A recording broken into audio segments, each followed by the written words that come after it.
Welcome to Aptitude Skills. আজি আমি চাম আসাম পুলিচ সাব ইন্সপেক্টৰ যোনটো আমি এক্সপেক্টেড কুৱেশ্যনছবিলাক কৰি আছিলোঁ। আজি পাৰ্ট 5লৈ আহিলে এক্সপেক্টেড কুৱেশ্যনছ পাৰ্ট 5। ইয়াৰ আগত মই 4টা পাৰ্ট কৰাই দিছোঁ, চ' এইখিনি ভালকৈ চাই ল'ব আৰু ভিডিঅ'টো শেষলৈকে চাব। তেতিয়াহে আপোনালোকে ভালকৈ যদি আপুনি প্ৰিপেৰেশ্যন কৰি আছে আসাম পুলিচ সাব ইন্সপেক্টৰৰ কাৰণে, তেতিয়াহ'লে আপোনাৰ এইখিনি মোষ্ট ইম্পৰ্টেণ্ট কুৱেশ্যনছ হয়। ঠিক আছে, চ' ভালকৈ চাব ভিডিঅ'টো শেষলৈকে, তেতিয়াহে ভালকৈ বুজি পাব। তো ষ্টাৰ্ট কৰোঁ আহক। চ' ফাৰ্ষ্ট কুৱেশ্যন কি দিয়া আছে আপোনাৰ চাওক 2.002 প্লাছ 7.9 2.8 minus 6.3 3.6 minus 1.5 plus 15.6 ঠিক আছে। আমাৰ এইটো ভেলুটো উলিয়াব লাগিব। এতিয়া আমি এনেকুৱা অংকত কি হয় বটমাছ ৰুলটো ইউজ কৰিব লাগিব। ঠিক আছে, বটমাছ ৰুলটো ইউজ কৰিব লাগিব। বটমাছত ফাৰ্ষ্ট কি ব্ৰেকেট, তাৰপিছত অফ, তাৰপিছত ডিভাইড, তাৰপিছত মাল্টিপ্লিকেশ্যন, তাৰপিছত এডিশ্যন, তাৰপিছত ছাবষ্ট্ৰেকশ্যন। চ' ফাৰ্ষ্ট ছেট কি আছে ব্ৰেকেট। চাওক ব্ৰেকেটটো আছে হয়নে, ব্ৰেকেটটো আপোনাৰ দিয়া আছে। চ' ব্ৰেকেট আছে। চ' ব্ৰেকেট আমি ফাৰ্ষ্ট ব্ৰেকেটৰ ভিতৰখিনি ছল্ভ কৰি ল'ম। তাৰপিছত ফাৰ্ষ্ট ব্ৰেকেটৰ ভিতৰত ছল্ভ কৰিলে কি হ'ব, ব্ৰেকেটৰ ভিতৰত কেনেকৈ ছল্ভ কৰিম, এইখিনি হ'ল ব্ৰেকেট হয় নাই, এইখিনি ব্ৰেকেট, ইয়াৰ মাজতো আকৌ ব্ৰেকেট এটা সোমাই আছে। চ' আমি ফাৰ্ষ্ট এই সৰু ব্ৰেকেটটো ছল্ভ কৰি ল'ম। 2 প্লাছ 7.9 2.8 মাইনাছ 6.3 আৰু সৰু ব্ৰেকেটটো ছল্ভ কৰিলে কিমান হ'ব 3.6 মাইনাছ 1.5 কিমান পাম আমি 2.1 হয় প্লাছ 15.6। ঠিক আছে, এতিয়া তাৰপিছত আমি এই ব্ৰেকেটটো ছল্ভ কৰিব লাগিব। এই ব্ৰেকেটৰ মাজত কি আছে মাইনাছ আছে আৰু প্লাছ মাল্টিপ্লিকেশ্যন। চ' ফাৰ্ষ্ট কি আহিব, ফাৰ্ষ্ট মাল্টিপ্লিকেশ্যন আহিব, তাৰপিছত প্লাছ আহিব, তাৰপিছত মাইনাছ আহিব। ফাৰ্ষ্ট মাল্টিপ্লিকেশ্যন মানে আমি এইটো মাল্টিপ্লাই কৰি ল'ব লাগিব। 6.3 ইনটু 21 কিমান পাম 6 6 12 12 3 1323। চ' দুটা আগত পইণ্ট আছিলে 13.23 পালোঁ। ঠিক আছে,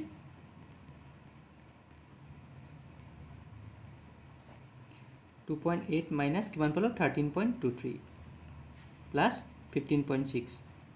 এতিয়া আমাৰ কি আছে মাইনাছ আছে আৰু প্লাছ আছে। চ' মাইনাছ প্লাছৰ মাজত কোনো আহিব আগতে প্লাছ আহিব। চ' আমি প্লাছ কৰি ল'ম। প্লাছ কি আছে 2.8 আৰু 15.6টো প্লাছ আছে হয় নাই, এইটো মাইনাছ আছে 2.8 আৰু 15.6 14 7 8 18.4 হ'ল হে 14 1 কৰি 18.4 7.9 এই দুটা প্লাছ কৰোঁ কিমান পাম আমি 18.4 আৰু ইফালে মাইনাছ 13.23 থাকিলে 18.40 মাইনাছ 13.23 কৰক। এতিয়া কিমান হ'ব, এইটো পেকেটত ভাঙিলোঁ। 10 পৰা 3 গ'লে 7, 3 পৰা 2 গ'লে 1, 3 পৰা 2 গ'লে 5.17 হ'ল। চ' কিমান পালোঁ 2.002 প্লাছ 7.9 ইনটু 5.17 হ'ল। এতিয়া আমি 7.9 ইনটু 5 এতিয়া কি আছে প্লাছ আৰু মাল্টিপ্লিকেশ্যন। চ' প্লাছ আৰু ইনটুৰ মাজত কোন আহিব আগত মাল্টিপ্লাই আহিব। চ' সেইকাৰণে আমি মাল্টিপ্লাইটো আগত কৰি ল'ম। 7.9 ইনটু 5.17 9 7 63 3 6 কেৰি 9 9 10 11 12 13 14 15 1 কেৰি 46 হ'ল। 7 7 49 9 4 কেৰি 7 8 9 10 11 1 কেৰি 35 36 হ'ল। 9 10 11 12 14 1 কেৰি 7 8 হ'ল 10 4। তো কেইটা আগত বনাইছে 1 2 3 1 2 3। চ' 40.843 002 প্লাছ 40.843। এইটো প্লাছ কৰি দিয়ক। প্লাছ কৰোঁতে কি হয় আপোনাৰ পইণ্টৰ তলত পইণ্ট বহাব। ঠিক আছে, এইটো মনত থ'ব। মাল্টিপ্লাই কৰোঁতে টেনশ্যন নাই, কিন্তু প্লাছ কৰোঁতে পইণ্টৰ তলত পইণ্ট বহিব। 2 আহিলে 002 বুজি পালে 54842.845। চ' কিমান পালোঁ আমি 42.845। কিন্তু চাওক কেতিয়াবা আপোনালোকক কি হয় আপোনালোকক অপশ্যনত আপোনালোকক ৰাউণ্ড ফিগাৰ দিয়া থাকিব। ধৰি লওক ইয়াত দিয়া আছে 2, ইয়াত 4 দিয়া আছে, ইয়াত 41 দিয়া আছে, ইয়াত 43 দিয়া আছে। ঠিক আছে, এনেকুৱা হ'লে কি কৰিব আপুনি জাষ্ট এপ্ৰক্স লৈ ল'ব। কেনেকৈ কৰিব মই চাব, যদি আপোনাৰ ৰাউণ্ড ফিগাৰ দিয়া থাকে ঠিক আছে, একদম ৰাউণ্ড ফিগাৰ দিয়া আছে। ধৰি লওক ইয়াত 2 অপশ্যন দিয়া আছে, ইয়াত 4 দিয়া আছে, ইয়াত আপোনাৰ 41 দিয়া আছে, ধৰি লওক এইটো অপশ্যনটো 43 দিয়া আছে। ঠিক আছে, আপুনি তেতিয়াহ'লে কি কৰিব এপ্ৰক্স ল'ব। 2.002 মই কি লিখিব পাৰোঁ 2 লিখিব পাৰোঁ, প্লাছ 7.9টো মই 8 লিখিব পাৰোঁ, 2.8টো মই 3 লিখিব পাৰোঁ, 6.3টো মই 6 লিখিব পাৰোঁ, আৰু 3.6টো মই 4 লিখিব পাৰোঁ, মাইনাছ 1.5টো 2 লিখিব পাৰোঁ, প্লাছ 15.6টো মই 16 লিখিব পাৰোঁ। হ'ল। যদি মই এইটো ছল্ভ কৰোঁ অপশ্যন কেইটা বেলেগ হ'ব পাৰে দেই। অপশ্যন কেইটা মই জাষ্ট আপোনালোকক বুজাবলৈ দিছোঁ। 3 - 6 4 - 2 ইনটু 2 হ'ল প্লাছ 16 হ'ল। কৰোঁতে কি কৰিব লাগিব 2 + 8 3 - 12 + 16 হ'ল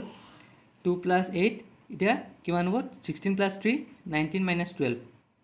হ'ল। কিমান হ'ল 2 + 8 19 - 12 ইনটু কিমান 19 - 12 কৰিলে কিমান হ'ব 7 হয়নে তো কিমান হ'ল 2 + 56 60 56 58 পাব আপুনি অপশ্যনটো খেলি মেলি হ'ব পাৰে কিন্তু আপুনি এনেকৈ পাব অপশ্যনটো ইয়াৰ ওচৰ পাজৰে দিয়া থাকিব ধৰি লওক 55 দিয়া আছে তাৰপিছত ধৰি লওক 56 দিয়া আছে তেনেকুৱা অপশ্যন দিয়া থাকিব যদি আপুনি তেনেকুৱা অপশ্যন ৰাউণ্ড ফিগাৰত দেখে তেতিয়া আপুনি কি কৰিব আপুনি একেটা পইণ্টকেইটা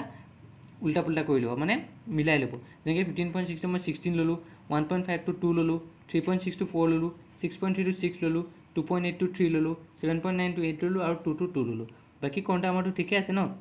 12 19 - 12 7 56 57 58 বুজিলে এই তেনেকুৱা কিন্তু আপুনি অপশ্যনকেইটা চাই ল'ব ইয়াত কি হয় অপশ্যনকেইটা পইণ্টত আছে সেইকাৰণে মই এইখিনি একো মই এপ্ৰক্স লোৱা নাই ঠিক আছে নেক্সট কুৱেশ্যনটো কি দিয়া আছে চাওক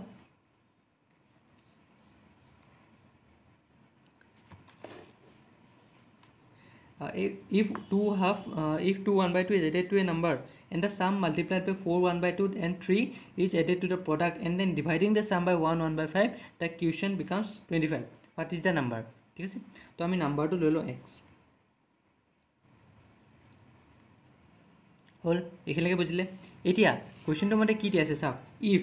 2 1/2 is আমি এটা ষ্টেপ বাই ষ্টেপ কুৱেশ্যনটো পঢ়ি পেলাই আমি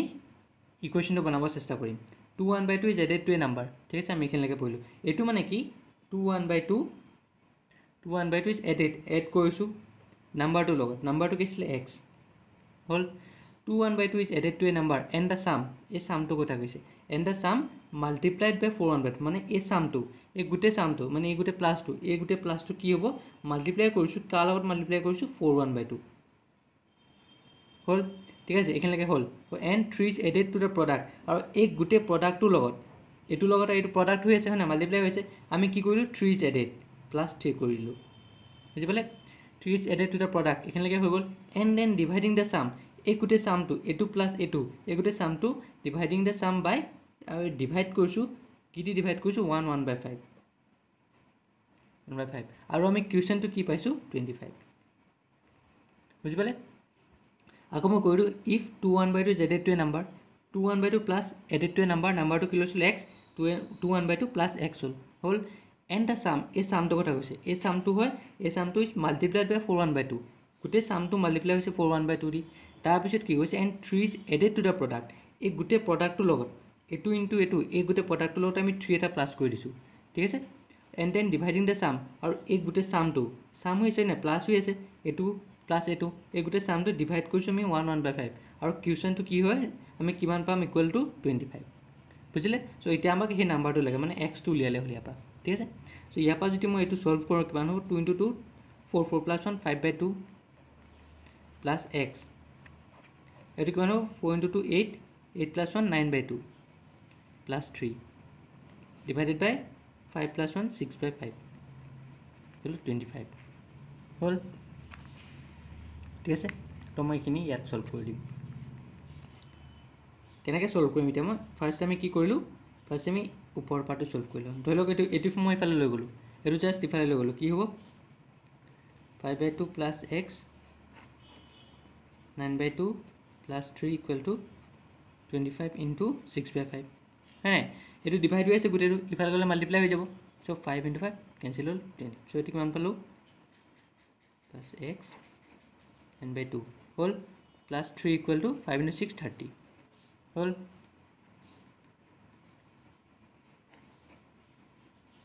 ইকুৱেল টু 30 - 3 হ'ল প্লাছ 3 ফালে গ'লে -3 হৈ গ'ল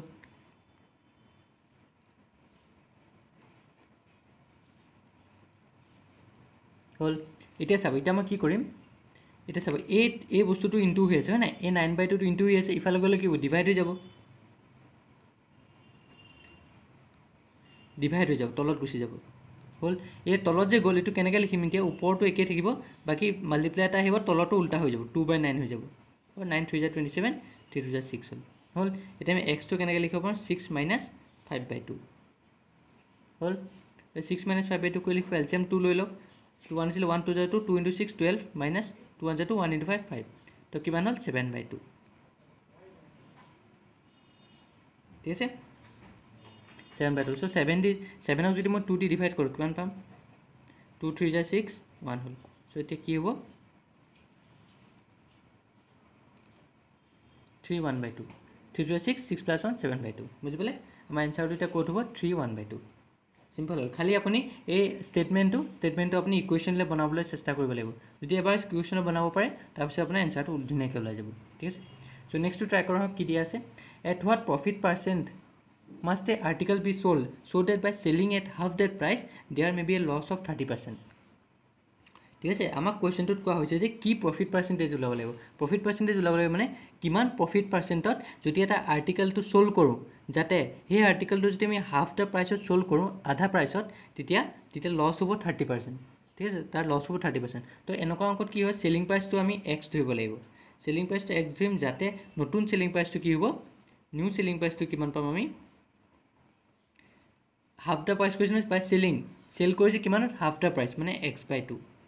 টোটেল আসল চেলিং প্ৰাইচটো হাফ দ্য প্ৰাইচত যদি আমি সলভ কৰোঁ মানে কুৱেশ্যনটোত এয়া কৈছে যে প্ৰফিট পাৰ্চেণ্টটো ওলাব লাগে যাতে এটা আৰ্টিকেল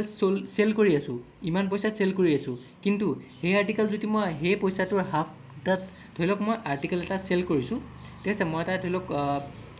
আপোনাৰ বাস্কেট এটা বা বাস্কেটবল এটা চেল কৰিছোঁ 100 টকাত ঠিক আছে 100 টকাত চেল কৰি আছোঁ কিন্তু সেই আৰ্টিকেল যদি মই 50/2 প্ৰাইচত সলভ কৰোঁ তাৰ আধা দামত চেল কৰোঁ তেতিয়া মই লছ খাম 30% সেইটোৱে সুধিছে গম পাইছে কৈছিলোঁ তো ইয়াত কি কৈছে যে প্ৰফিট পাৰ্চেণ্টেজ ওলাব লাগিব এটা আৰ্টিকেলৰ যোনটো আমি চেল কৰি আছোঁ কিবা এটা দামত চেল কৰি আছোঁ কিন্তু সেই দামটোৰ যদি মই আধা প্ৰাইচত চেল কৰোঁ সেইটো লছ হ'ব 30% ঠিক আছে চ' ইয়াত কি আছে মই চেলিং প্ৰাইচ মই ধৰিলোঁ এক্স দাম এটাত মই চেল কৰি আছোঁ কিন্তু আমাক কুৱেশ্যন কি কৰিছে যদি মই x/2 দামত চেল কৰোঁ তেতিয়া লছ হ'ব আমাৰ 30% তো ইয়াৰ পৰা আমি কষ্ট প্ৰাইচ ওলাব পাৰোঁ ফৰ্মুলাটো কি আছিলে selling price equal to 100 minus loss percentage divide by 100 into cost price হ'ল তো চেলিং প্ৰাইচ আমি জানোৱেই x/2 হয় নাই x/2 হ'ব নতুনটো equal to 100 minus loss percentage আছে 30 divide by 100 into cost price হ'ল এতিয়া এফালে লৈ গ'লে কি হ'ব এইটো 100x/2 ইকুৱেল টু 70 কষ্ট প্ৰাইচ হয় নাই 100 এফালে লৈ গ'লোঁ 250 টাইমছ হ'ল চ' 50x ইকুৱেল টু 70 কষ্ট প্ৰাইচ হ'ল এতিয়া কষ্ট প্ৰাইচ ইকুৱেল টু কিমান হ'ব 50x এইটো তলত লৈ গ'লোঁ বাই 70 চ' 0 0 কেঞ্চেল হ'ল 5/7x হ'ল এইটো হ'ল আমাৰ কষ্ট প্ৰাইচ ওলাই গ'ল আমাৰ এতিয়া আমাক কি লাগে আমাৰ চেলিং প্ৰাইচটো ওলাই আছে আমাৰ x/2 হয় নাই x চেলিং প্ৰাইচ x ওলাই আছে চ' আমাক কি লাগে এতিয়া প্ৰফিট পাৰ্চেণ্টেজ হয় নাই প্ৰফিট পাৰ্চেণ্টেজৰ ফৰ্মুলা কি আছিলে profit percentage equal to profit by cost price into 100 profit by cost price into 100 আৰু প্ৰফিট মানে কি আছিলে selling price minus cost price by cost price into 100 প্ৰফিটৰ formula selling price minus cost price so' selling price কিমান আছিলে আমাৰ x original selling প্ৰাইচটো আৰু কষ্ট প্ৰাইচ কিমান হ'ল 5/7x কষ্ট প্ৰাইচ কিমান হ'ব 5/7x ইনটু 100 এইটো যদি মই সলভ কৰোঁ কিমান হ'ব 7x মাইনাছ 5x/7 আৰু তলত কি হ'ব 5/5x/7 হ'ল এতিয়া ওপৰত কি পাম আমি 2x/7 আৰু তলতো কি হ'ব উল্টা হৈ যাব মানে 7/5x পালোঁ ইনটু 100 এটা আছে তো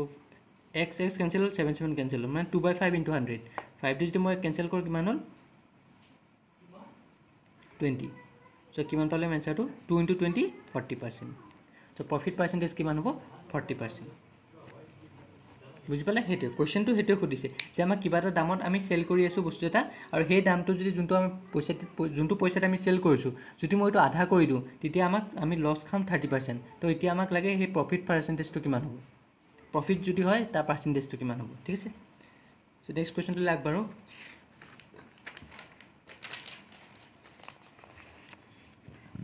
চাওক কুৱেশ্যনটোত কি দিয়া আছে if the radius of a circle is decrease by 50% find the percentage decrease in its area so' আমাক সুধিছে যদি আমি ৰেডিয়াছ অফ এ চাৰ্কেল এটা চাৰ্কেলৰ যদি ৰেডিয়াছটো আমি ডিক্ৰিজ কৰি দিওঁ 50% দি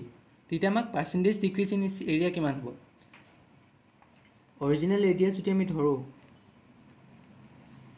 অৰিজিনেল ৰেডিয়াছ ধৰিলোঁ মই r হ'ল এতিয়া আমি নিউ ৰেডিয়াছ কি পাম আমাক কৈছে ডিক্ৰিজ কৰি দিছোঁ হয় নাই 50% ডিক্ৰিজ কৰিছোঁ কেনেকৈ ক'ৰ পৰা ডিক্ৰিজ কৰিছোঁ আমি এই অৰিজিনেল ৰেডিয়াছটো পৰা চ' কেনেকৈ হ'ব r মাইনাছ 50% অফ r হে চ' r minus 50/100 into r 2 1/2 r so কিমান হ'ব 2 মই এলচিএম ললে 2r - r ডিভাইড বাই 100 মানে r/2 হল মানে অৰিজিনাল ৰেডিয়াছটো পা আমি 50% ডিক্ৰিজ কৰি দিছো so original radius hall -50% of percentage কি হোৱাৰ ওপৰত যাব আকৌ অৰিজিনালটো ওপৰত যাব সো এখানে r/2 এতিয়া আমাক কৈছে নেক্সটটো কি দিয়া হৈছে এটা এৰিয়া সো ইয়াৰ অৰিজিনাল এৰিয়াটো কি হ'ব অৰিজিনাল এৰিয়া কি আছিল আমাৰ পাই r স্কয়াৰ আছিল মানে তো অৰিজিনাল এৰিয়া কিন্তু আমাৰ নতুন এৰিয়াটো আমি কি পাম নিউ এৰিয়াটো কি পাম পাই হল r টু ঠাইত কি আহিব নিউ ৰেডিয়াছটো r/2 মানে r/2 হোল স্কয়াৰ পাই r স্কয়াৰ সো কিমান হল এটো পাই r স্কয়াৰ ডিভাইড বাই 4 পালো হল এটো আমাৰ নিউ এৰিয়া এতিয়া আমাক কৈছে যে যেতিয়া পাৰ্সেন্টেজ ডিক্ৰিজ কিমান হৈছে এৰিয়াটো কাৰণ এৰিয়াটো চেঞ্জ হৈ আছে এৰিয়াটো পাই r স্কয়াৰ আছিল তাৰপিছত পাই r স্কয়াৰ ডিভাইড বাই 4 হ'ল যে পাৰ্সেন্টেজ ডিক্ৰিজ কিমান হৈছে সো পাৰ্সেন্টেজ ডিক্ৰিজ আমি কেনেকৈ চাম original area minus new area কাৰণ এৰিয়াটো ওপৰতে চাম আমি হয় না ইনিচ এৰিয়াটো ওপৰতে চাম original area minus new area divide by original area into 100% হল সো অৰিজিনাল এৰিয়া কিমান আছিল পাই r স্কয়াৰ নিউ এৰিয়া কিমান হ'ব পাই r স্কয়াৰ বাই 4 আৰু অৰিজিনাল এৰিয়া কিমান হ'ব পাই r স্কয়াৰ ইনটু 100 হল এটা মই যদি আপা পাই r স্কয়াৰ এটা কমন লৈ যাও এই দুটা পা পাই r স্কয়াৰ এটা মই উলিয়াই আনিলো কি থাকিলে ইয়াত 1 থাকিব মাইনাস 1/4 থাকিব আৰু তলত পাই r স্কয়াৰ এটা আছে সো এটো কেনসেল হল মানে কি হ'ব এটা 1 - 1/4 কৰিলে কিমান পাম তলত যদি মই 4 এলচিএম লও 4 - 1 * 100 মানে 3/4 * 100 হল 40 কৰিলে কিমান হ'ব 4 2 8 9 10 20 4 5 25 মানে 75% বুঝি পালে হেতু সো আমাৰ পার্সেন্টেজ ডিক্রিজ আমি কি ফর্মুলা যাও original area minus new area divide by original area into 100% ঠিক আছে এটো ফর্মুলা মনত থব হল সো নেক্সট কোয়েশ্চন তো লৈ চাও কি দিয়া আছে আজি last question A wheel makes 1000 revolution in covering a distance of 88 km find the radius of the wheel এতিয়া কৈছে হুইল টোৱে 1000 ৰিভলিউশন ঘূৰে 1000 মানে ঘূৰে বস্তুটো ৰিভল হৈ যায় এনে কেনেকৈ ঘূৰি থাকিব 88 কিলোমিটাৰ মানে 1000 ৰিভলিউশন ঘূৰিবলৈ সি 88 কিলোমিটাৰ যায় এটো কৈছে 88 কিলোমিটাৰ সি 1000 ৰিভলিউশন ঘূৰে তে find the radius of the wheel আমাৰ হুইলৰ ৰেডিয়াছটো লাগে কিন্তু সব আমাৰ মিটাৰত আছে আমি ফাৰ্স্ট এটো আমি 88 কিলোমিটাৰটো আমি কনভাৰ্ট কৰিম মিটাৰলে কেনেকৈ হ'ব 88000 মিটাৰ হল 1 কিলোমিটাৰ গলো 1000 মিটাৰ হলে 88 কিলোমিটাৰ গলো 88000 মিটাৰ হৈ গল এতিয়া আমাৰ কৈছে 1000 ৰিভলিউশনত কিমান যায় 88000 মিটাৰ যাব 1 ৰিভলিউশনত হি কিমান যায় যদি 1000 ৰিভলিউশনত ইমান যায় 1 ৰিভলিউশনত হি কিমান যাব 88000 ডিভাইড বাই 1000 মিটাৰ কিমান হ'ব 88 মিটাৰ হল এটা ৰিভলিউশনত 88 মিটাৰ যায় এটা কথাটো বুজিব ভালকে দেই ঠিক আছে এটো এটা সার্কেল আছে ধৰি লওক এই সাৰ্কেলটো আছে এই সাৰ্কেলটো হল এটো ৰেডিয়াছ ঠিক আছে সো এটা কোৱেশ্চনটোত কি কোৱা হৈছে যে হি 1000 ৰিভলিউশন মানে কোৱেশ্চনটোত এটা ৰিভলিউশন যায় মানে কি এটা ৰিভলিউশন যায় মানে কি হি এটো এনেকৈ ঘূৰি গৈ হি এটা ৰিভলিউশন গল ধৰি লওক হি ইমানত এটা ৰিভলিউশন গল ঠিক আছে এটা ৰিভলিউশন গলে হি এই গুটেখিনি কভাৰ কৰিছে মানে এটা ৰিভলিউশন 88 মিটাৰ মানে কি হি গুটেখিনি কভাৰ কৰিছে বুজি পাইছ না কথাটো এখিনি পা ধৰি লওক এনেকৈ আছে ঠিক আছে এটো হি ঘূৰি গলে কি হ'ব হি গুটেখিনি কভাৰ কৰিছে এনেকৈ হয় না বুজি পাইছ না কথাটো এটো ইয়ালে গুছি যোৱাৰ লগে লগে ইয়াপা যিমান লেন্থ আছিলে চাওক ইয়াপা ইয়ালে যিমান লেন্থ আছিলে হি গুটেটো কভাৰ কৰিছে হয় না লেন্থটো এনেকৈ এটো আছিলে এটো কি হল এনেকৈ ঘূৰি গল গুটে লেন্থটো কভাৰ কৰিছে মানে এটো আছিলে 1 2 সো হিটো উল্টা হৈ গল 1 2 হৈ গল বুজি পাইছ না কথাটো সো হি এনেকৈ ঘূৰি গল এটো ঘূৰি গৈ পেলাই এনেকৈ ঘূৰি গৈ পেলাই গুটেটো কভাৰ কৰিছে সো এটো আমি সাৰ্কামফাৰেন্স বুলি ধৰিব পাৰিম কাৰণ সাৰ্কামফাৰেন্সটো হেকাৰণে ধৰিলো যে হি যিমান লেন্থ আছিল ইয়াপা ইয়ালে যিমান লেন্থ আৰু ইয়াপা গুটেটো যিমান লেন্থ হেখিনি আকৌ হি কভাৰ কৰিছে ইয়াত বুজি পালে না এটা ৰিভলিউশনত হি এটা সাৰ্কামফাৰেন্স কভাৰ কৰিছে এটো কথা মনত থব এটা ৰিভলিউশনত সাৰ্কেল এটা সাৰ্কামফাৰেন্স কভাৰ কৰে দুটা ৰিভলিউশনত সাৰ্কেল এটা দুটা সাৰ্কামফাৰেন্স কভাৰ কৰিব বুজি পালে তো সাৰ্কামফাৰেন্স ইকুয়াল 88 মিটাৰ সো সাৰ্কামফাৰেন্সৰ ফৰ্মুলা কি আছিল 2 পাই r 88 মিটাৰ হ'ল সো r ইকুয়াল কি পাম 88 ডিভাইড বাই 2 পাই হ'ব হয় না সো এটো আমি কেনেকৈ লিখিম 44 চ' 44 বাই আৰু আমি পাইটো কেনেকৈ লিখিব পাৰোঁ 22/7 হয় নাই চ' এইটো কি হ'ব এনেকুৱা অংক থাকিলে কি হ'ব জাষ্ট ওপৰটো একেই থ'ব বাকী তলৰটো উল্টা হৈ যাব 7/22 2 টাইমছ হ'ল 14 মিটাৰ বুজি পালে সদায় মনত থ'ব যেতিয়া এটা ৰিভলিউশ্যন যায় তেতিয়া এটা চাৰ্কামফাৰেঞ্চ ঘূৰিব চাৰ্কলটোৱে ঠিক আছে চ' আজি ইয়াতে আহিছোঁ চ' মই আৰু এক্সপেক্টেড কুৱেশ্যনছ মই কৰাই দিম আমি শেষ নোহোৱালৈকে যেতিয়ালৈকে 19